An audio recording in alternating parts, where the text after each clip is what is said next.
فيلمنا بيحكي عن واحد بعد ما بيسرق مرات واحد مستثمر كبير في البنك منه بيجيله أكتر من اللي كان بيتمناه في حياته. بس بعد فترة بيلاقي نفسه دخل في حوارات كتير وقضية قتل وسياسة تأمين كبيرة. في بداية فيلمنا بنسمع صوت واحد بيقول إن الواحد وهو طفل مش بيفكر في العواقب، والناس كلها بتقول إن الدنيا دي حظوظ والحال ممكن يتشقلب في لحظة. وده اللي بنشوفه مع بطل فيلمنا. في بداية الفيلم دوج بيبقى راكب العربية وبيتفرج على الناس اللي على الشط وهم مبسوطين، وبنعرف إنه لسه واصل على البلد دي وجاي يصيف ويدور له على شغلانة. بس حاليا بيكون مركز أكتر على الشط، وبيبقى ناوي يقضي وقت حلو هنا على قد ما يقدر. وبيكون جاي مع أهله وجايبين حاجتهم معاهم عشان يقضوا فترة في المصيف ده. وهما داخلين البيت مامته بتسأله بهزار هو جاب كتب كفاية معاه ولا لأ، وبعدين بيلاقي إن بيتهم جنب رصيف بتاع مراكب كتيرة. فدوج بيروح هناك هو وبيقابل واحد صاحبه واللي بيحكي له عن النسوان اللي هنا وإن الحياة هنا في الطراوة خالص. وبعدها الاتنين بيروحوا البار، وهناك الراجل بيشيل الفيشة بتاعة الميكروفونات، وده بيخلي الفرقة اللي شغالة توقف عزف. فالناس بقى بتقعد ترخم عليه، بس بعدها عازف الفرقة بيكمل غنى. وبعد كده صاحب دوج بيجيب له كده مريالة وبيقول له إنه من اللحظة دي الصيف بدأ خلاص. ولما دوج بقى بيرجع البيت بينادي على أهله عشان يعرفهم إنه رجع، بس بيلاقي إن مفيش حد في البيت. فبيدخل أوضتها وبيقعد بقى يتفرج على الصور اللي هناك، وهو بيفتح الشباك بيلاقي واحد ومراته لسه جايين، وباين من بعيد إن الست جامدة. فبيحاول يشوف شكلها بس مش بيعرف. وبنعرف هنا إنهم إليوت ولينا.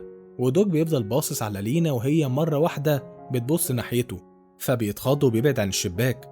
وبعد كده بيخرج من البيت وبيطلع العجلة بتاعته، وبيلاقي لينا برضه قاعدة بره وبتشيل الرملة من على جزمتها. وبعدها دوج بيروح لصاحبه وبيرجعوا يتكلموا عن البنات اللي هنا، وبعدها بياخدوا مرتبه يحطوها في مركب قديم. وفي اللحظة دي بيسمعوا صوت ضحك كده جاي من ناحية البحر. وبعدها بيخرجوا بقى يتفرجوا، وصاحب دوج بيقول له إنه هيتأكد إن هو يقضي وقت حلو الصيف ده. ولما دوج بيرجع البيت بيلاقي إن الجيران اللي جنبهم نقلوا حاجاتهم كلها خلاص. ومرة واحدة باباه بينادي عليه وبياخده عشان يقابل جيرانهم الجداد. وهم جوه إليوت بيقول لدوج إنه عرف من باباه إنه بيفهم كويس في المراكب، فبيطلب منه إنه يروح يبص بصة كده على المركب بتاعه، وإنه عايزه يشتغل معاه وإنه هيدفع له مبلغ كبير. وتاني يوم دوج بيروح يبص كده على المركب وبيلاقي لينا خارجة من المية وبتبقى رايحة تاخد دش. وفي الوقت ده إليوت بيجي وبيسأل عن المركب، فدوج بيقوله إن المشكلة اللي فيه بسيطة. فإليوت بيقوله إنه هيغيب فترة. فالاتنين بيتفقوا على الفلوس اللي إليوت هيديها لدوج. ولما دوج بيقوله إنه هياخد 12 دولار، بس إليوت بيقوله إنه هيديله 20. وبالليل دوج بيبقى واقف يتفرج من الشباك برضه على بيت الجيران، وبيلاقي إليوت بيتخانق مع مراته وبيضربها. وتاني يوم إليوت بيروح المينا والحارس بيوقفه وبيطلب يشوف بطاقته. فدوج بيجي يسلم على إليوت وبيقول له إنه الحارس هنا صعب شوية، بس إليوت بيقول له إن ده الأحسن للكل. وبعدها الاتنين بيروحوا المركب ودوج بيسأل إليوت هو إزاي قدر يجيب كل الحاجات دي. فإليوت بيقول له إن هو عشان معاه فلوس، وإن الشكل برضه كان ليه دور كبير في ده. وتاني يوم دوج بيشوف لينا وهي ماشية، وفجأة بيسمع صوت صويت فبيجري ناحية الصوت ده، وبيلاقي إن لينا واقفة تصوت عند العربية عشان شافت عنكبوت. فبيشلها العنكبوت وبيموته. وبعد كده هو بيحاول يشغلها العربية، بيلاقيها بتتعامل معاه بعشم زيادة عن اللزوم. فبيحكي لصاحبه بعدين عن اللي حصل وهم واقفين يشتغلوا. وصاحبه بيقول له ياخد باله من إليوت عشان هو شكله مش من النوع اللي ينفع يهزر معاه.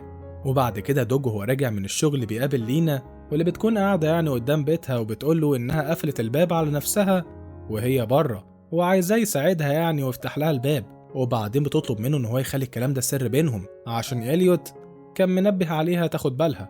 ومرة واحدة الدنيا بتمطر، فلينا بتقول له يجيب طوبة ويكسر بيها الشباك ويدخل ويفتح لها الباب من جوه. ودوج بيعمل كده فعلا وبيدخل يفتح لها الباب. فبتعزمه بعدها على عصير وبتقول له يستنى عندها في البيت لحد ما المطر يقف. وبعدها الاتنين بيتكلموا سوا وبتقول له إن هو اتعور في الإزاز.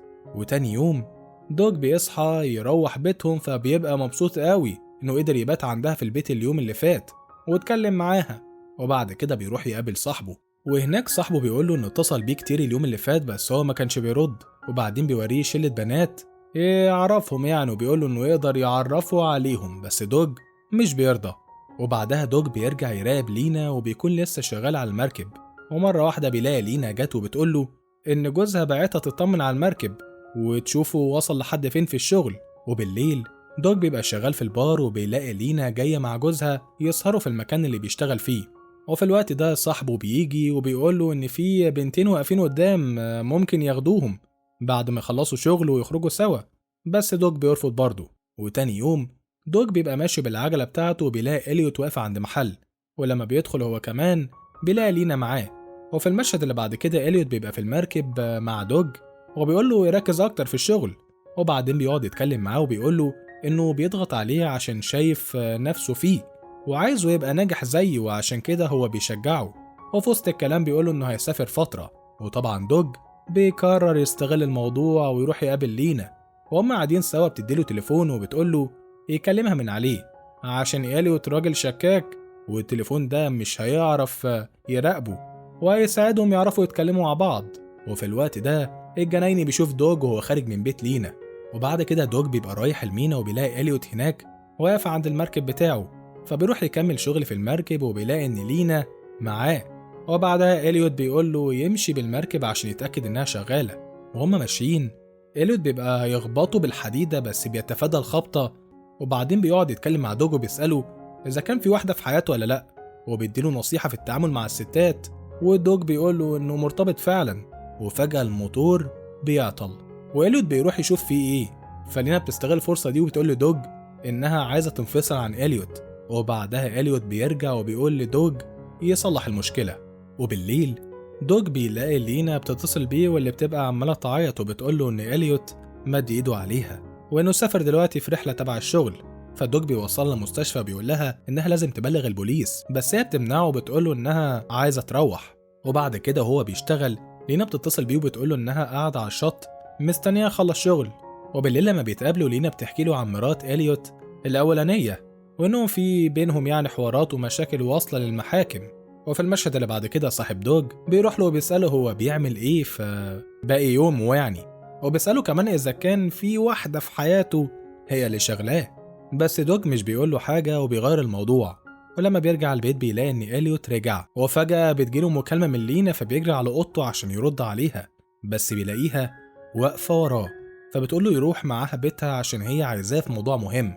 ولما بيروح معاها البيت بيلاقي إنها هي وإليوت اتخانقوا مع بعض وإنها ضربته بحاجة على دماغه، ومن وقتها هو مرمي على الأرض. ولما دوج بيبص على إليوت بيلاقيه ميت، ولينا بتطلب من دوج إن هو يساعدها بس بتقوله هي بتعيط إنها مش عايزة تدخله في مشاكل بس هي مش عارفة تعمل إيه. فدوج بيقول لها إن هو يفكر في حل الموضوع بس هم محتاجين دلوقتي يتعاملوا عادي جدا ولا كأن حاجة حصلت. فبيروح شغله في البار، ولما بيرجع بيلاقي لينا عندهم في البيت وقاعدة مع أهله، فبيتعامل معاها بأسلوب غريب. وبعدين بيطلع أوضته، وبالليل بيروح بيتها وهي بتعتذرله وبتقوله إنها مش قادرة تقعد في البيت عشان كده هي جات البيت عندهم. فدوج بيقول لها إنهم ممكن يخلوا الموضوع يبان على إنه حادثة، بس لينا بتقوله إن العذر ده مش هينفع. فدوج بيفكر في خطة تانية، فبياخد جثة إليوت وبيحطها في المركب وبيقول للينا إنها لازم تتصل بالبوليس.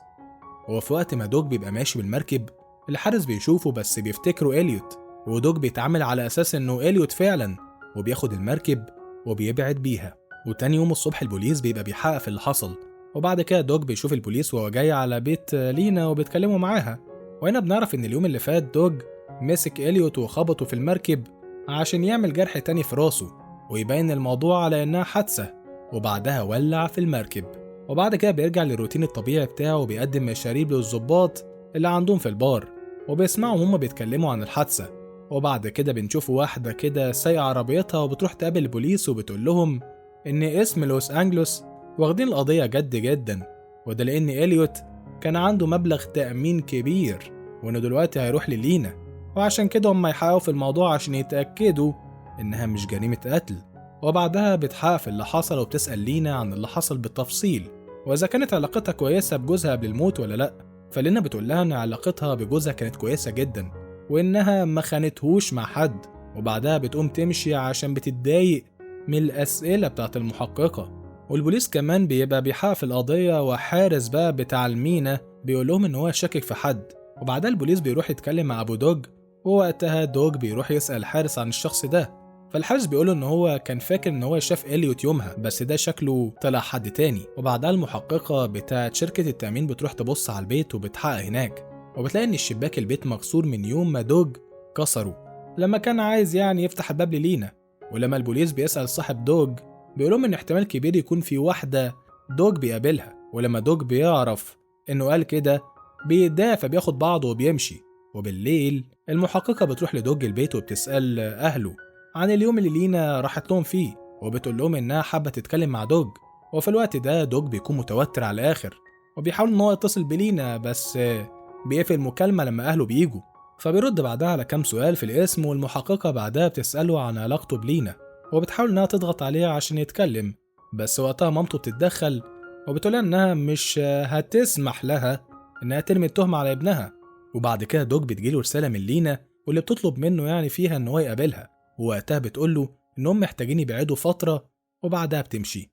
ولما دوج بيرجع البيت بيلاقي المحققة في بيتهم وبتقوله إنها عايزة تاخد بصماته واللعاب بتاعه.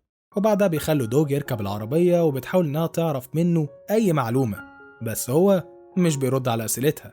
وبعدها دوج بيحكي لأهله وأصحابه على اللي حصل. وفي الوقت ده البوليس بيلاقي إن في تطابق في عينة الدم اللي المحققة اديتها لهم، وكل ما دوج بيحاول يثبت إن هو بريء بيلاقي الموقف مش في صالحه، وبيطلع إن لينا هي اللي مخططة لكل ده ومش سايبة أي دليل وراها. مثلا الجناين اللي شافهم مع بعض بيطلع إن هو اتقتل من قبل ما البوليس يتكلم معاه. وبعد كده دوج بياخد العجلة بتاعته وبيهرب بيها، وبيروح يقابل لينا واللي هناك بتحاول تبين الموضوع على إنه خاطفها. فالبوليس بيجي يقبض على دوج. وقتها دوج بيقول للظابط إنهم عارفينه كويس وإنه محتاج بس يعمل حاجة بسيطة عشان يثبت بيها براءته. فالبوليس بيسيبه وبيمشي، ودوج بيروح على الفندق بتاع لينا على طول عشان ياخد تليفونها. وفي اللحظة دي لينا بتطب عليه والمحققة برضه بتيجي، فدوج بيقول لها إن التليفون ده هو اللي بيثبت براءته. فالمحققة ولينا بيخرجوا من المكان، ووقتها دوج بيلاقيهم الاتنين راسمين نفس الوشم. فبيفهم إن المحققة تبقى صاحبة لينا وهي اللي كانت بتساعدها من البداية، وهنا بيفتكر كل اللي لينا عملته عشان تخليه يلبس التهمة. وفي الأول يبان إن لينا هتسيب دوج يتحبس هو، بس بعدين وهي ماشية بيسيب له التليفون اللي فيه الدليل اللي يثبت براءته. وبعدها هي والمحققة بيركبوا الطيارة وبيمشوا من البلد خالص بعد ما بيكونوا أخدوا فلوس التأمين.